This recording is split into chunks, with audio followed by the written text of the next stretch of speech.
than that, it just means we have more time for questions. So that's the most time I've ever been given. So yeah, thank you. Hopefully we can get it done. Okay, Chair Howerton, members of the committee, thank you for your time today.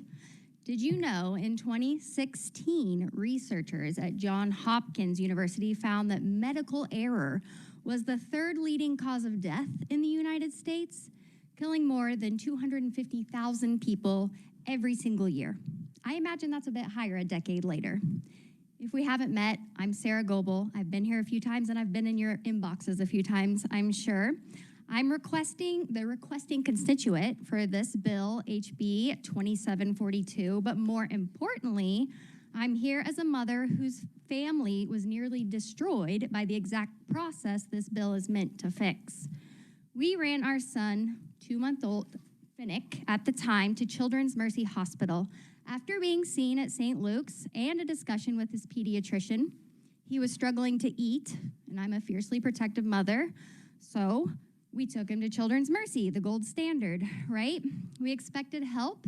Instead, we were accused of abusing our son, not because of evidence, not because of proper investigation, but because medical opinion from a weaponized pediatrician formed behind closed doors was treated as a proper diagnosis and a guilty verdict. My son and I were held in the hospital for a week against our will, but a DCF investigator had broken proper protocols to achieve the outcome that she wanted. We were never told the doctors were evaluating our son and acting as law enforcement in a forensic role. CMH staff would not complete a proper differential diagnosis for our child, even though we had early opinions that his bones were showing up as weak. Their opinion would later be copied and pasted, never questioned, into a petition for a judge that effectively removed our children from our home. And we were never told that we had a right to an attorney at any time in this process, and we didn't think about that because we weren't guilty and we had nothing to hide. By the time we understood what was happening to us, the judge was telling us in a courtroom that we were losing our children, and we didn't have a single chance to defend ourselves. Here's the most important part. No one had ruled out well-documented medical explanations of fractures in children before accusing us of abuse. No genetic testing was done. A vitamin D panel was not even run on our child before we were accused of abuse. No review of our son's prior health care records was completed, and no independent review, aside from the child abuse pediatrician's opinion, was ever completed before our children were taken. Just suspicion dressed up as certainty. That is what this bill addresses and effectively combats. As written, HB 2742 does not weaken child protection in Kansas. It strengthens child protection by demanding something radical: accuracy. This bill says if you're going to accuse a family of harming their child, you must document that you have considered other medical causes before making an accusation as serious as this one. You must tell parents that you are investigating what role you play in the investigation. You must give parents access to the medical opinions being used against them in the form of records, because many of us still don't have our records from Children's Mercy. And you must allow an independent second opinion outside of the accusing hospital that is receiving funding to find abuse before a determination is finalized. This is not an obstruction. This is due process. And the last time I checked, that's supposed to be a right every American has.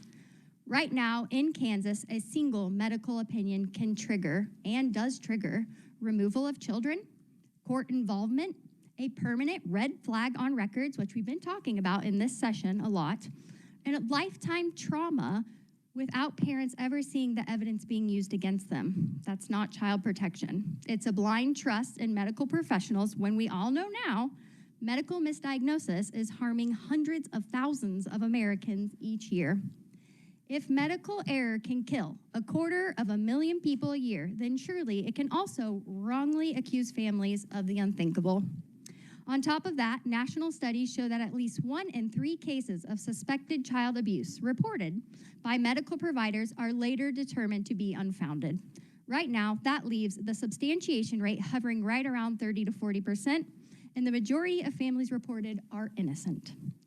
This bill does not stop reporting, it does not stop emergency care, and it does not punish good faith reporters, even though I do not believe they should have total immunity personally.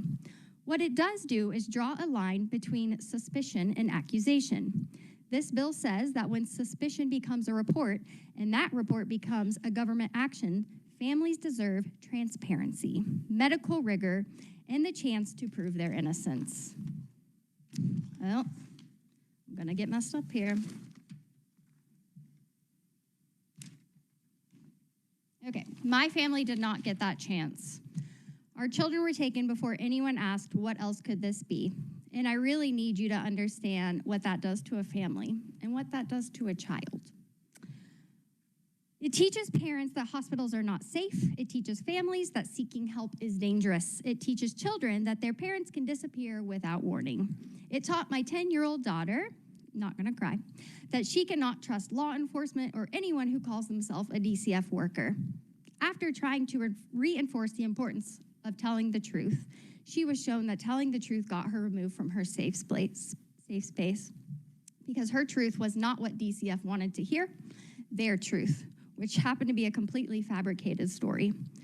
My daughter has been diagnosed with CPTSD and now has panic attacks every time her brother chokes on a chunk of mango, falls down, bumps his head, any perfectly normal thing that a small child will do, because she sees it as a possibility that she will be ripped from her home. When the DA on our case was asked, what about Sawyer? His response was, she'll get over it. Will she? My son, who was taken from a breastfeeding mother at a very important time for attachment, wakes up with night terrors almost nightly and refuses to let me out of his sight for very long. These are called ACEs, adverse childhood experiences, and they are being caused by the very people who purport to protect our children. A system that does not admit its mistakes or refuses to accept accountability for the harm it causes children is broken. HB 2742 does something powerful. It introduces oversight into medicine when medicine has become law enforcement. Because when a medical opinion carries the power of removal, it must also carry the weight of accountability. Kansas can take a step in the right direction with this bill and move towards true child protection and the protection of families. I had a slideshow, it's not being shown, but I have collected thousands of stories from people just like me, some sitting in this room today. People who run their children to Children's Mercy for help, and they have them removed immediately, sometimes off of a bruise. The goal of protecting children and their families are not opposites. They depend on each other because when a family is wrongfully accused, real abuse is harder to detect. Children with complex medical conditions do not get the care they desperately need, and any remaining trust in our system continues to be broken. There's no legitimacy. You cannot build child safety on fear. That is called propaganda. You can build it on truth, exactly what this bill is meant to encompass: truth in diagnosis, truth in process, truth in power. My family will never get the time back that it is lost at the hands of a medical misdiagnosis, but Kansas families can be spared what we went through. Please help me pass HB 2742, not because of me, not because my children, but because running your child to a hospital for help should never cost you your child. Thank you. Okay, thank you very much. Okay, so that's the only oral private citizen that we have. There are other written testimonies that you guys can refer online. Your presentation is online, so the committee can access that and we can review it. Okay, so there are other questions for Sarah right now? Okay, Representative Humphreys. Could you give us a timeline kind of from beginning to when your children were reintegrated or, yeah, thank you. Yeah, so we took our son in on the 3rd of October. We were given notice. We had a TOC hearing the Sunday before it happened, not 72 hours like is mandated. We were never given a safety plan, and on October 8th, we walked into a courtroom and our children were taken 10 minutes later, based off a petition that we were just seeing that day, 2 minutes before we walked into a courtroom. Then My children were passed through 4 homes in the matter of a month because they would not let my mom have my children. No reason why, there was no reason, but they would not let my mom have my children, and so they were passed through 4 homes. One of the homes is actually also in the audience, and her kids were also affected by this. And 6 months later, we got our children back. And that was after I had proof that my son had a medical condition within a month, and the judge wouldn't even look at our evidence. Yeah, thank you. Questions, committee? Okay, Representative Brownlee Page, and then Representative Sappington. Thank you, Madam Chair. Were you able to sue them, do You anything? cannot sue a mandated medical reporter, Oh, okay. ever. Representative Sappington? I was pointing, Madam Chair, I was pointing to Brownlee Page, but I do have a question. Oh, okay, I'm so sorry. Thank you. I guess I would love to